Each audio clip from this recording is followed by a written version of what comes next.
BCPS families. We are so excited to share with you a read aloud called Coral Reefs, written and illustrated by Jason Chin, with permission to share from Scholastic.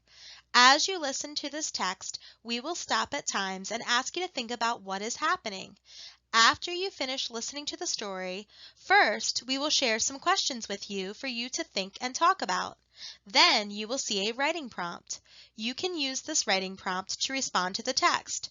You can then share your written response with your teacher.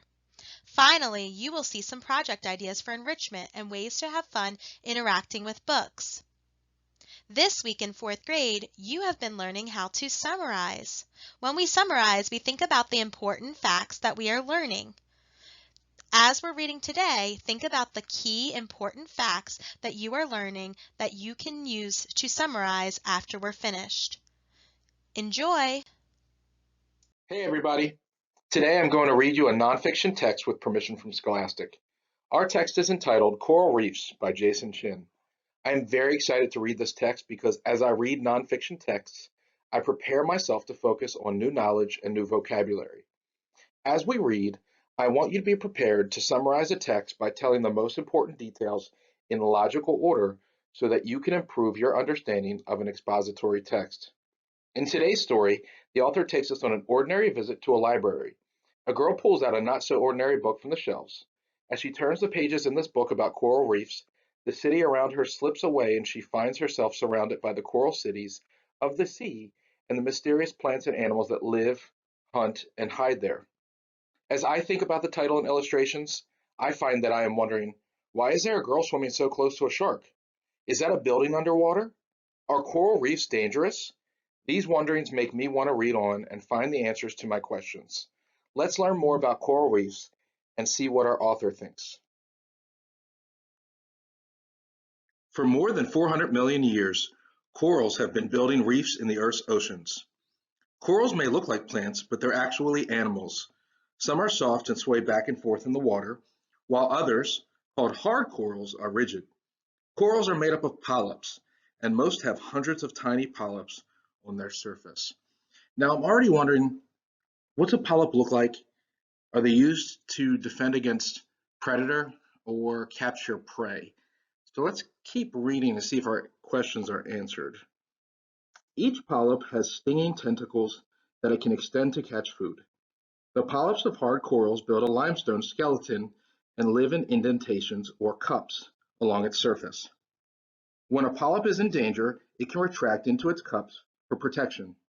Hard corals are able to build their skeletons because of a remarkable partnership that they have with a type of algae. The algae live inside the polyp, and working together, the polyp and the algae build the coral's skeleton. There are thousands of kinds of coral, and each species has a different shape and color. Some have intricate branches, while others grow in mounds on the ocean floor.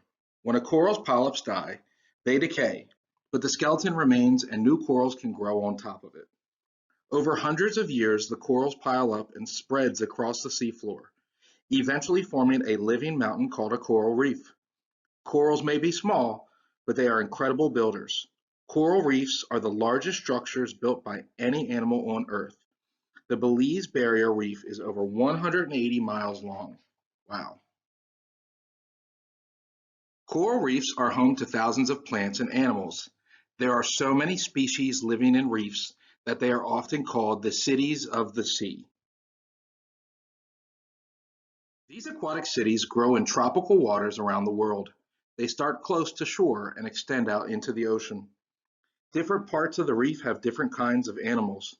All of these animals interact in a complex web of relationships, and each has its own place in the system. Many of the relationships are between predator and prey. Corals eat plankton, tiny organisms that float through the water. The polyps use their tentacles to catch the plankton so they can eat it. So there's part of our question answered from earlier. But corals aren't just predators. They are also prey. Coral polyps retreat into their cups for protection, but can't stop parrotfish. Parrotfish eat the algae that live inside the coral polyps. They use their special beaks to break through coral skeletons and gobble up the polyps inside. The chain doesn't stop there. Parrotfish are preyed on by larger fish like groupers and sharks, a series of species that eat each other like the coral, parrot, fish, and sharks is called a food chain. There are many different food chains on the reef, and altogether they make up the food web. Many species use the reef for protection. As the coral grows, it creates many cracks and crevices in the reef that make perfect hiding places for small fish. Squirrelfish use the reef for protection when predators like the Nassau grouper are on the prowl. In addition to evading predators, each species must also find food to survive. Moray eels have slender bodies that are perfectly adapted for navigating the narrow nooks and crannies of the reef.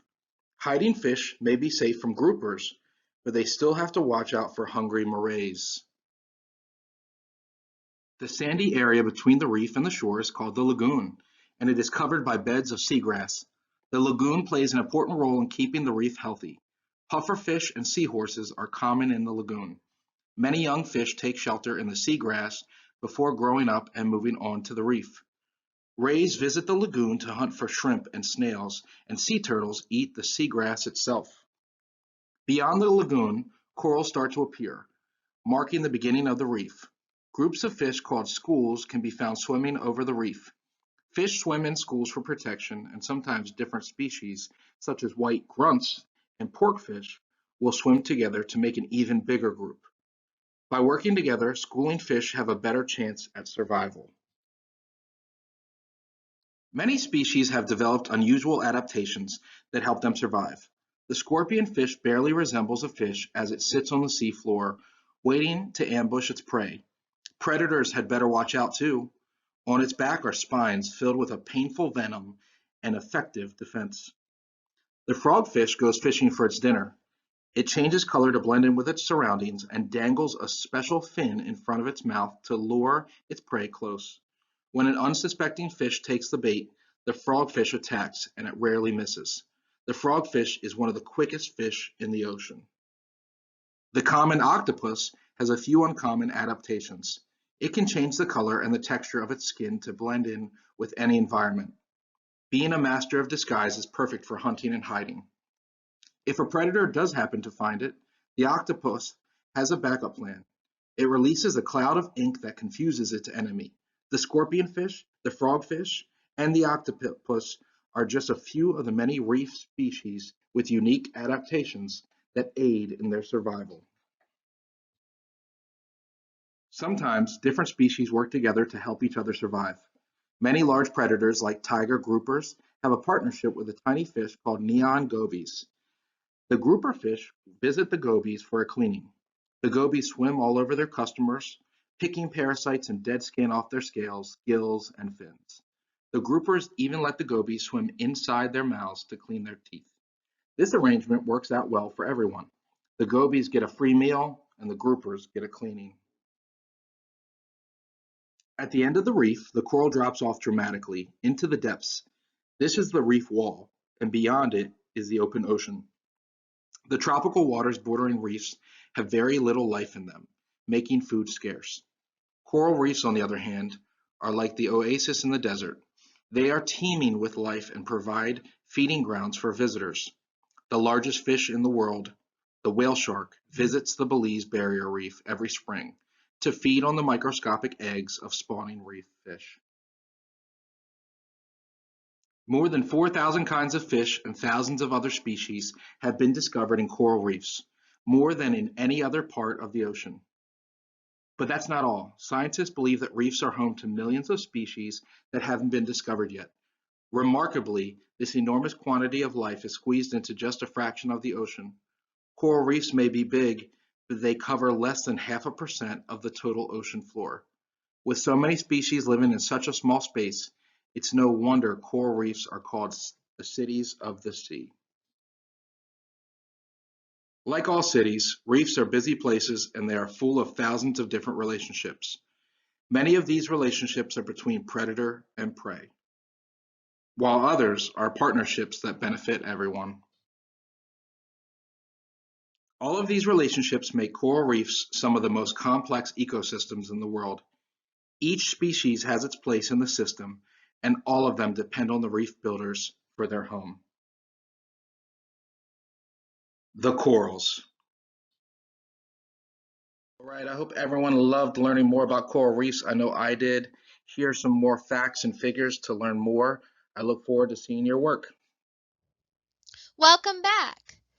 Coral reefs tells information about the importance of coral reefs to our environment. Let's think about this text. Summarize the key information that you learned about coral reefs.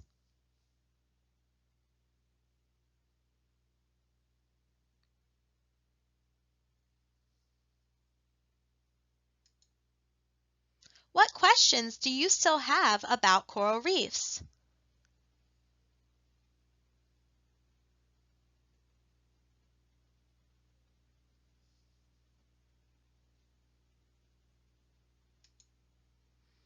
Why are coral reefs important to our environment?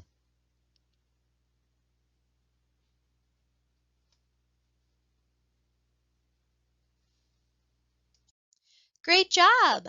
Now it's time to write about it. Jason Chin wrote Coral Reefs as a narrative nonfiction text. Think about the information that you learned.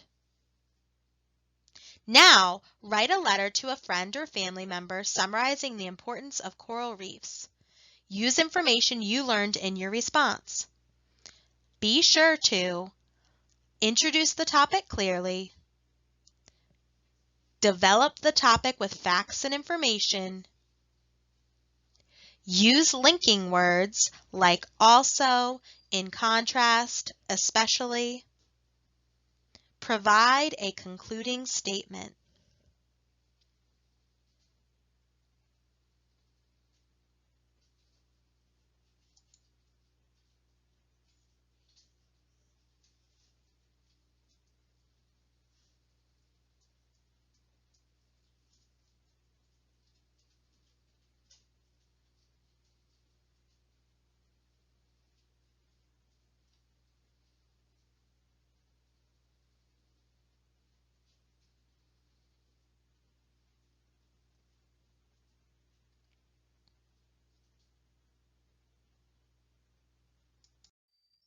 Now it's time to have some fun. Choose any of the activities that you see that you would like to do to go along with this text, Coral Reefs. Jason Chin uses a narrative or story-like format to tell about coral reefs. Think about a topic you know a lot about. Write a narrative nonfiction text to explain key information. Illustrate your book. Coral reefs are very special. Use recycled materials such as paper, cardboard, paper towel rolls, etc. to create a model of a coral reef. Tell someone about your coral reef and how it is important to the environment. Research coral reefs on Discovery Education. Take the opportunity to watch videos and read some articles. Tell someone what you have learned about coral reefs. Have fun!